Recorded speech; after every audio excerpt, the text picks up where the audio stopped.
G'day, this is Captainoob, and I'm here with my latest addition to my improved Creation Club Gauss Rifle mod, the automatic variant. So, as we all know, the laser musket in the vanilla game has an automatic legendary weapon effect that makes it automatic and it changes animations a little bit, and it's kind of fun to use, albeit it's a little bit weak in power.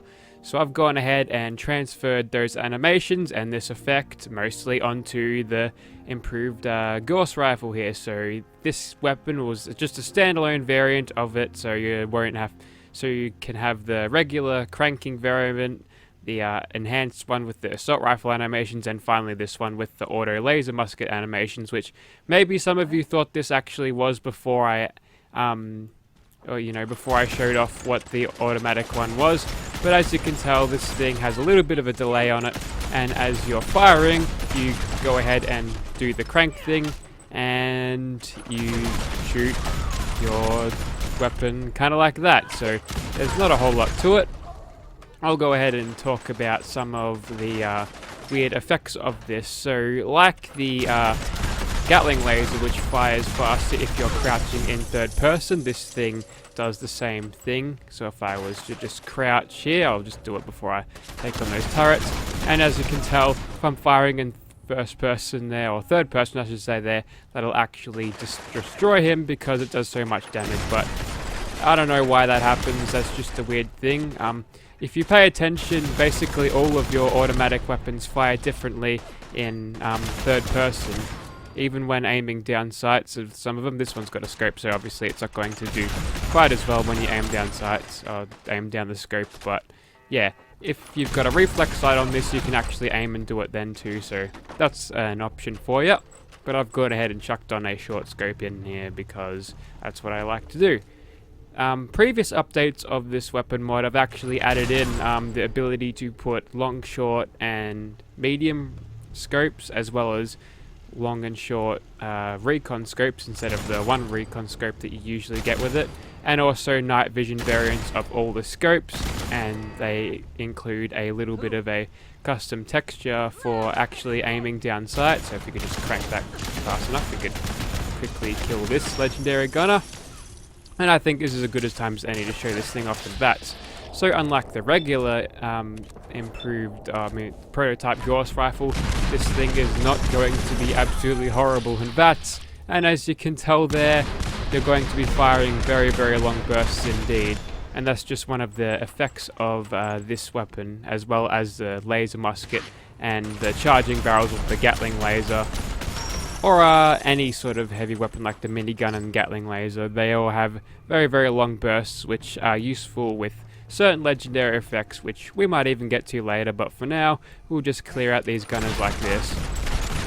Now, in terms of performance, I'd say it goes alright. I didn't actually touch the damage because I thought it'd be good enough without it, and I think that unlike the laser musket, this thing will be sort of useful, although I might actually look at improving the damage, but that would require someone's feedback. So if you're watching the video, comment on what you think the damage should be, if it should be higher, lower, or what do you think. But yeah, that's a little bit of input there, it's always good. We'll just finish off this gunner there. Now, this would be a really good time for a reflex sight because I'd be going into third person, man, I keep getting those things confused, and just spraying her down whilst aiming down sights. But for that, I only have hip fire to do that without a scope, or with a scope, so it's a little bit unfortunate, but I do like the aesthetic of this weapon with the scope, and it adds us a little bit more accuracy, and I don't know, I just like it better with a scope. It feels more suiting. But there you have it, that was Gunner's Plaza cleared, and it is a fairly good weapon indeed, nothing too overpowered, so if you're looking for a good game balancing weapon, I feel like this thing's worth it. But watch out on the 2mm EC usage, because it will eat up quite a lot of them. Righto, so there's Swan over there, time to test out our automatic prototype Gauss Rifle on him, and to do this we'll obviously be aiming down sights, and not aiming down sights, sorry, going into third person just to get maximum DPS, And you know what, we'll throw a little bit of VATS in there because we're probably going to need it. So with this thing, you get about the same action points as you would. Oh wow, that is actually destroying him. Okay, well that's him done. Yeah, so the action point usage, it's going to be pretty, while it takes up a lot of the AP bar per shot, it's actually going to be pretty generous on the amount of shots that you do get. But there you go, I've killed Swan in just a few shots, and I think that settles the damage. I think this thing is quite fine as it is, but we'll go ahead and make this even better by chucking some legendary effects on it. Alright, so now I've chucked the 2-shot effect on our automatic prototype Gauss Rifle, and there's a giant Deathclaw over there. So let's see how we do. So according to this, we'll be 2-shotting him, but we'll have to see, game. Not quite. Obviously, without all those sneak attack criticals, it's going to be a little bit more difficult to get the kills in such an easier time, but we'll go ahead and do a crit there, and you can see all of that extra damage. It's sort of piled on all at once, or they just sort of took ages to get there. That was a weird VATS camera, but for some reason when you do a critical with these long burst type weapons, it's a little bit out of sync to what you're actually hitting them. I remember using the Gatling laser like this, and are you going to shoot him? Oh, just keep on cranking, that's fine. Nope. We actually just lost those 2 shots and maybe those 2 criticals because we decided not to shoot them at all. Okay, so there's some mythic Deathclaws over there. We'll just take them down a little bit. Would have been more useful to get much of their health gone, but I think we'll be fine as is. Just need to have an extra shot on them, and hopefully we can get a there we go. Got a crit going there.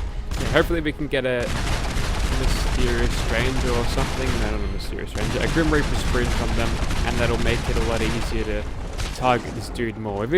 Alright, we took no damage from that headbutt, which was useful. There you go. Okay, didn't quite get a Grim Reaper sprint from that, but that's fine. We'll quickly get a reload there, and you sort of crank the thing backwards to reload, which kind of makes sense, but it still offers no explanation on how you actually reload the weapon. You just sort of go cranking it, but it's implied that you load a fusion cell if it's a laser musket or a 2mm electromagnetic cartridge. Okay, I think it's dead. Yeah, so I don't know how this is supposed to work. Looks like we got Deathclaw. Oh, his legs were crippled. He was, the game was rigged from the start for him. But there you have it. Even without the use of sneak attack criticals, you can still do very well for this weapon. So I've gone ahead and made an ass of myself asking for your input in the damage, when clearly the damage is just fine how it is. Maybe a little bit on the overpowered side. One more legendary effect and I think we'll call it a video. Righto, so for the last monster of the day, we've gone ahead and chucked on the critical effect on it, which will give us additional critical power 3 times instead of the regular. So we'll go ahead and finish this Mirelurk, or the cataclysmic glowing Mirelurk king slash froggy dude, very, very easily indeed, hopefully. So we'll just continue to crit him in the face until he dies. There we go, doing much better damage there. I think we're actually doing sneak attack criticals there along with that, so he's going down in a hail of 2mm ECs, and there you have it. That is almost one very dead froggy dude. We'll have one more little go at him as soon as you've stopped cranking it, and that's it for him. Yeah, he's dead, but there we go. So I think that's 6 bullets per VATS shot. I don't know, it's usually 10 I think, but okay. We better just hit him one more time just to make sure. Yep, now we stopped moving, sort of. I don't know. So, if you'd like this weapon in your game, be sure to check out the description below. There will be a link to all this. This will be one of the new updates, so if you've already got this mod on your PS4, Xbox One or PC, then thank you very much for downloading it first and foremost, and just go ahead and find the updates. If you use Nexus mods, I'll be sure to post the update there as well. And I think that's about everything covered. Yeah. Thank you for watching, guys.